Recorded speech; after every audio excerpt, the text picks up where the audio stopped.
بسم الله الرحمن الرحيم. السلام علیکم ورحمۃ اللہ وبرکاتہ۔ الحمد للہ حمدا کثیرا طیبا مبارکا فیہ، والصلاة والسلام علی سید المرسلین محمد وآلہ وصحبہ اجمعین، اما بعد۔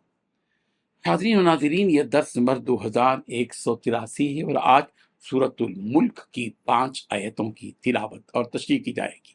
آیت نمبر 5، 6، 7، 8 اور 9۔ اعوذ باللہ من الشیطان الرجیم، بسم اللہ الرحمن الرحیم۔ وَلَقَدْ زَيَّنَّا السَّمَاءَ الدُّنْيَا بِمَصَابِيحَ وَجَعَلْنَاهَا رُجُومًا لِلشَّيَاطِينِ وَأَعْتَدْنَا لَهُمْ عَذَابَ السَّعِيرِ وَلِلَّذِينَ كَفَرُوا بِرَبِّهِمْ عَذَابُ جَهَنَّمَ وَبِئْسَ الْمَصِيرُ إِذَا أُلْقُوا فِيهَا سَمِعُوا لَهَا شَهِيقًا وَهِيَ تَفُورُ تَكَادُ تَمَيَّزُ مِنَ الْغَيْظِ كُلَّمَا أُلْقِيَ فِيهَا فَوْجٌ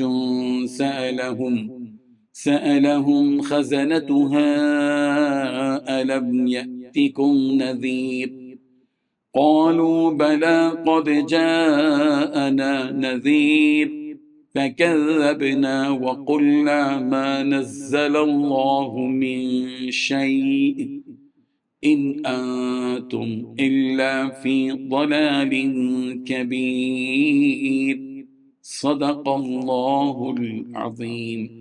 لفظی ترجمہ یوں ہے، وَلَقَدْ اور البتہ تحقیق، زینا ہم نے زینت بخشی، السماء الدنیا آسمان دنیا کو، بمصابیح چراغوں سے، وجعلناها اور ہم نے بنایا انہیں، رجوما للشیاطین شیطانوں کو مارنے کا ذریعہ، وَأَعْتَدْنَا اور ہم نے تیار کیا، لہم ان کے لیے، عذاب السعیر بھڑکتی آگ کا عذاب، وَلِلَّذِينَ اور ان لوگوں کے لیے جنہوں نے کفروا کفر کیا، بربہم اپنے رب کے ساتھ، عذاب جہنم عذاب جہنم ہے، وبئس المصیر اور برا ٹھکانہ ہے۔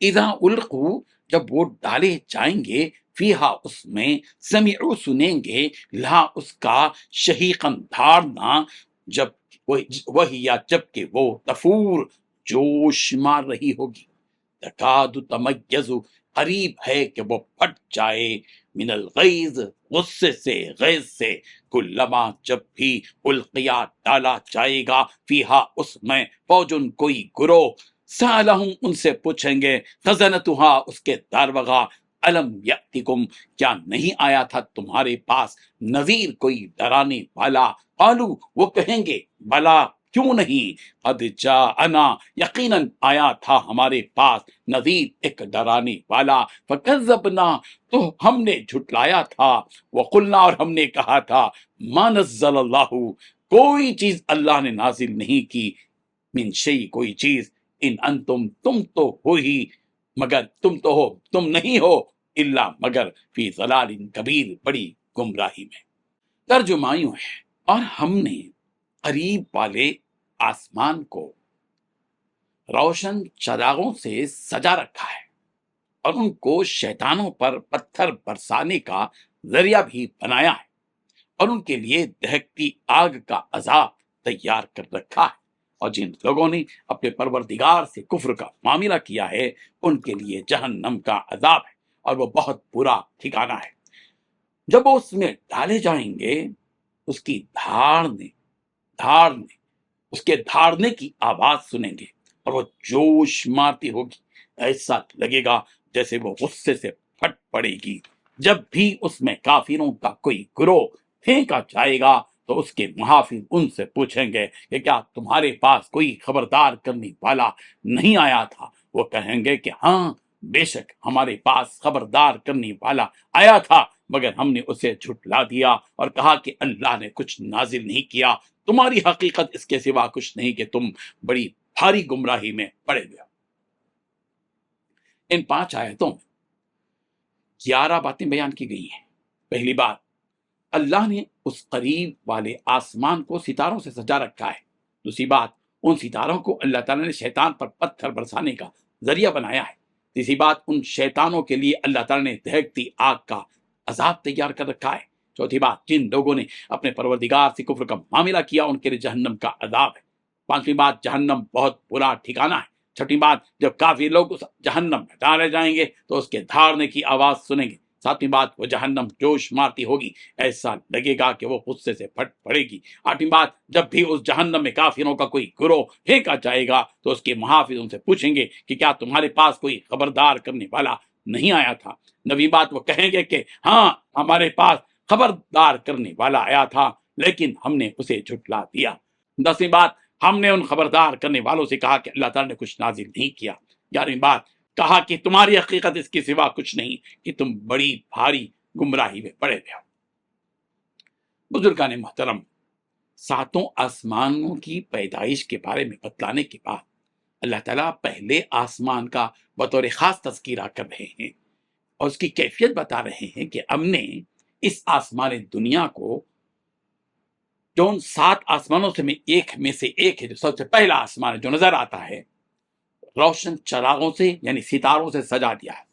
ڈیکوریشن آسمان کا ستاروں سے کیا ہے۔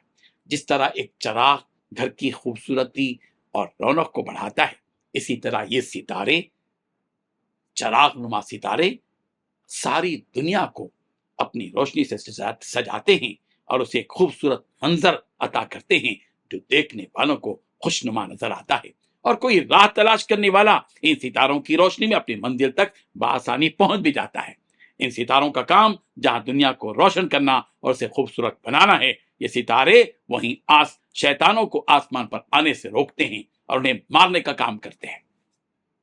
حضرت ابن عباس رضی اللہ عنہما نے فرمایا کہ پہلے شیاطین آسمان پر آیا جایا کرتے تھے، لیکن جب حضرت عیسیٰ علیہ السلام مبعوث ہوئے تو انہیں 3 آسمانوں پر آنے سے روک دیا گیا، اور جب نبی رحمت صلی اللہ علیہ وسلم کی ولادت ہوئی تو انہیں تمام آسمانوں پر آنے سے روک دیا گیا، اور جب کوئی شیطان آسمان پر آنے کی کوشش کرتا تو یہ ستارے اسے مار کر بھگاتے ہیں۔ سورہ حجر کی آیت نمبر 18 میں بھی فرمایا گیا إِلَّا مَنِ اسْتَرَقَ السَّمْعَ فَأَتْبَعَهُ شِهَابٌ ثَاقِبٌ، شہاب مبین، کہ جب کوئی شیطان آسمان کی بات سننے کے لیے اوپر آتا تو اس کے پیچھے ایک روشن ستارہ لگ جاتا ہے۔ اور سورہ صافات کی آیت نمبر 10 میں کہا گیا إِلَّا مَنْ خَطِفَ الْخَطْفَةَ فَأَتْبَعَهُ شِهَابٌ ثَاقِبٌ، جو کوئی شیطان کچھ اچک لے جائے آسمان سے تو ایک روشن شعلہ اس کا پیچھا کرتا ہے۔ حضرت قتادہ رحمہ اللہ نے فرمایا کہ اللہ تعالیٰ نے ستاروں کو 3 مقاصد کے لیے بنایا ہے، ایک آسمان کی زیب و زینت کے لیے، دوسرا شیاطین کو مارنے کے لیے، اور تیسرا انہیں ایسی علامتیں بنایا ہے کہ جن علامتوں کے ذریعے لوگ خشکی اور سمندر میں اس کے ذریعے راستہ پاتے ہیں۔ جو کوئی ان ستاروں کے بارے میں کسی چوتھی بات کی تعویل کرے تو سمجھ لو کہ وہ بات اس نے اپنی رائے سے کہی ہے۔ گزشتہ زمانے میں، پہلے زمانے میں گوگل وغیرہ بھی نہیں تھا، راستہ بتانے والے بھی نہیں ہوتے تھے، چٹیل میدان ہوتے تھے، بیابانوں سے گزرتے تھے، لوگ جو ہے آسمانوں کی ستاروں کو دیکھ کر راستہ تلاش کرتے تھے، آسمانوں کے ستاروں کو دیکھ کر اپنی منزل تلاش کرتے تھے۔ اللہ تعالیٰ نے ان کے اندر یہ ہنر عطا فرمایا تھا۔ بہرحال یہ چند ان آیتوں کی تشریح کی گئی۔ اللہ تبارک و تعالی حقیقتوں کو سمجھنے کی توفیق عطا فرمائے۔ آمین۔ وآخر دعوانا الحمد للہ رب العالمین۔